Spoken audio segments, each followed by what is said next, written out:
राहुल अपनी माँ को आवाज लगाते हुए घर में घुसता है। माँ माँ कहाँ हो, जल्दी आओ। क्या बात है, इतना क्यों चिल्ला रहा है? घर के काम भी आराम से नहीं करने देता है। हाँ बोल, क्या बात है? माँ देखो मैं किसको लेकर आया हूँ। अब पहेलियाँ मत बुझा। माँ मैं आपकी बहू लाया हूँ। आप मुझे हमेशा बोलती थी कि तू शादी कब करेगा। लो मैंने कर ली शादी। अच्छा, ये काम तो तूने बहुत अच्छा किया है। मेरी सारी टेंशन ही दूर कर दी है। दिखा तो मेरी बहू कैसी है। वाह बेटा, बहू तो एकदम चांद का टुकड़ा है।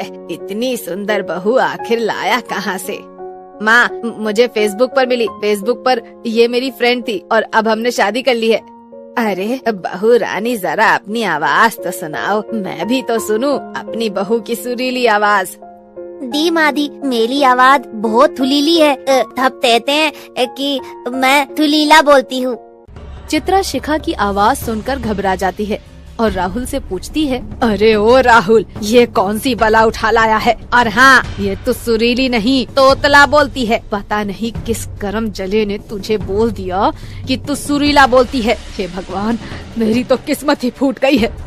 माँ रोती क्यों हो? कितनी तो सुंदर बहू लाया हूँ।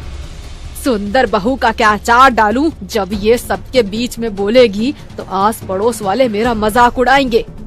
तभी शिखा अपना घूंघट हटाकर बोलती है, मादी तो ही आपका मजाक नहीं उड़ाएगा। मैं किसी ते थामने मुंह नहीं खोलूंगी।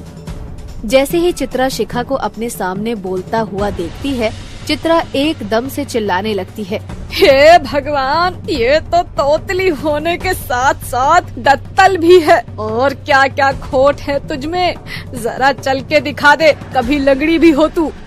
मादी ऐसा क्यों बोलती हो? मैं बिल्कुल हिली नहीं देती तलती हूँ। हाँ, एक तू ही तो है पूरी दुनिया में विश्व सुंदरी। हाँ मादी, बिल्कुल ठीक था आपने। चुप हो जा। अरे ये मेरी जुबान को क्या हो गया? मैं क्यों तुतलाकर बोलने लगी? हे भगवान, अभी तो इसे आए कुछ देर भी नहीं हुई है, अभी से इसने मेरा दिमाग चकरा दिया है। एक तो तोतली और ऊपर से दांत ऐसे जैसे कि जेसीबी आई हो कहीं किसी के घर की नींव खोदने।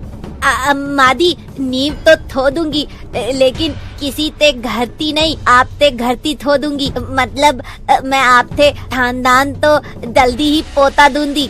तू चुप हो जा मेरी माँ, तुझे आए हुए देर नहीं हुई है, पोता देगी। राहुल चुपचाप शिखा को लेकर अपने रूम में चला जाता है। रूम में आकर शिखा रोने लगती है। मादी मुझे ऐसे तो बोल रही है, आखिर मैं भी तो इंसान हूँ, मुझे भी दर्द होता है। कोई बात नहीं शिखा, उन्हें थोड़ा टाइम दो, वो समझ जाएंगी। अगली सुबह चित्रा आवाज लगाती है, ए महारानी, सोती ही रहेगी या उठना भी है अब? मादी आपने मुझे आवाज लगाई तो त्याता में। देख, अब मेरा बेटा तुझे ब्याह करके ले ही आया है तो मुझे भी तो अपने रीति रिवाज निभाने होंगे। आज तेरी मुंह दिखाई है, जल्दी से तैयार हो जा। और हाँ, याद रखियो, ना तो किसी के आगे मुंह खोलना और ना ही हंसना। अपनी ये सुरीली आवाज और अपने ये जेसीबी जैसे दांत किसी को दिखाने की जरूरत नहीं है। कभी सबके सामने मेरी बेइज्जती करवा दे। ठीक है मादी, जैसा आप बोलोगे मैं वैसा ही करूंगी। शिखा अच्छे से तैयार होकर अपने रूम से बाहर निकलती है। तभी उससे चित्रा देखती है, ये कितनी सुंदर है, लेकिन जब मुंह खोलती है तब तो राम ही बचाए इससे। मादी मैं तैथी लग रही हूँ, थब आपकी बहू तो देखते ही रह जाएंगे। देखना तो सही है, लेकिन कहीं सुन लिया तो बेड़ा गर्क हो जाएगा। शिखा मायूस हो जाती है और चुपचाप जाकर बैठ जाती है। तभी पड़ोस की औरतें मुंह दिखाई के लिए आती हैं। अरे वाह, ये तो बहुत सुंदर है। पूरे मोहल्ले में ऐसी बहू नहीं है। रंग तो देखो, एकदम मोती जैसा है। फिर दूसरी पड़ोसन भी शिखा का घूंघट उठाकर देखती है। अरे वाह, सच में ही बहुत सुंदर बहू है जीजी। बस बहन, बच्चे आप में एक दूसरे को पसंद करते थे तो जल्दी जल्दी में शादी कर ली। फिर सब आपस में बैठकर बातें करने लगती हैं। वहीं शिखा बिल्कुल चुपचाप बैठी हुई थी। उसे मन ही मन बहुत दुख हो रहा था। जो कोई भी उससे कुछ पूछता, या तो चित्रा उसकी बातों का जवाब देती या फिर शिखा खुद गर्दन हिलाकर जवाब दे देती। तभी एक पड़ोसन दूसरी पड़ोसन से बोलती है, तुमने देखा, चित्रा अपनी बहू को बिल्कुल बोलने नहीं दे रही है। लगता है डरा कर रखा हुआ है। अरे ये तो है ही तेज, पहले बेटे को उंगलियों पर नचा कर रखती थी, अब बहू पर हुक्म चलाएगी। खैर हमें क्या है। ऐसे ही कुछ देर के बाद सब अपने अपने घर चले जाते हैं। सबके जाने के बाद चित्रा शिखा से बोलती है, ए तोतली, चल अब शाम को कुछ खाने को भी बना लियो, लगे हाथ तेरी पहली रसोई की रस्म भी हो जाएगी। दी मादी।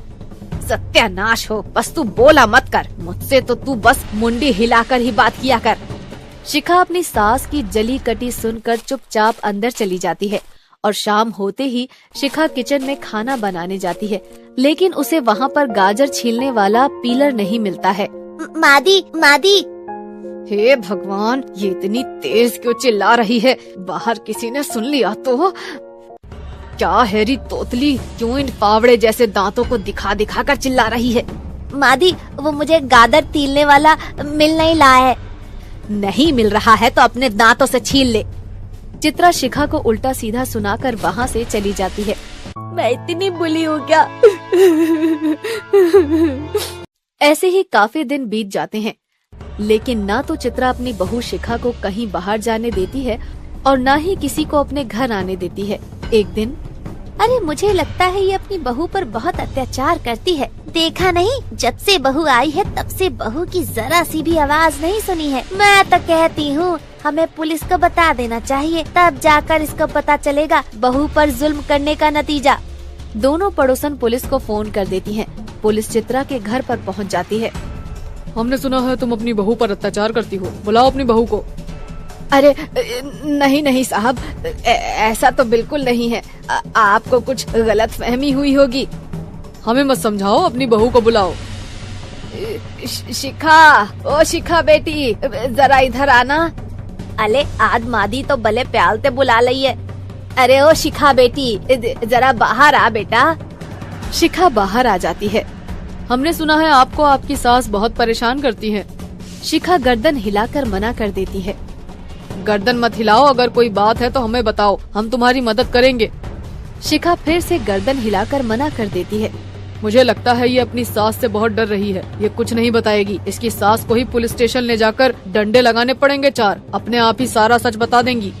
जैसे ही महिला पुलिस चित्रा को पकड़कर ले जाने लगती है, वैसे ही शिखा एकदम से चिल्लाने लगती है। नहीं नहीं नहीं, मेरी मादी को तई मत ले दाओ, मेरी मादी बहुत अच्छी है। बल्कि ये तो मेरी बेइज्जती से बचने के लिए तो किसी के सामने बोलने नहीं देती, ताकि तीती को पता न चल जाए कि मैं तोतली हूँ। अच्छा, तोतली हो तुमने घूंघट क्यों किया हुआ है? क्या तुम्हारी सास ने तुम्हें मारा है? ना बाबा ना, मेरी छाछ तो तभी ऊंची आवाज में बात भी नहीं चलती है, फिर मानना तो बहुत दूर की बात है। ये देखो थल, मेरे आधे थे 2 दांत कितने बले है, ये मेरे दांत है, तो ही मेरा मदात ना उड़ाए, इसीलिए मेरी थातू माँ मुझे हमेशा ढूंढत में रखती है। वाह चित्रा जी, हमें माफ कर दीजिए, हमें किसी ने गलत इन्फॉर्मेशन दी थी और हम माफी चाहते हैं, हमने आपको परेशान किया। पुलिस के जाने के बाद चित्रा भागकर अपनी बहू शिखा को गले लगा लेती है। मुझे माफ कर दे बेटी, मैंने तुझे कितना भला बुरा कहा, लेकिन आज तुमने मुझे बचा लिया। मादी, आप तो मेरी माँ हो, मैंने तभी अपनी माँ तो नहीं देखा, लेकिन जब इस धल में आई तो मैंने आप तो माँ मान लिया था। उस दिन के बाद चित्रा और शिखा एक माँ और बेटी के जैसे रहने लगते हैं।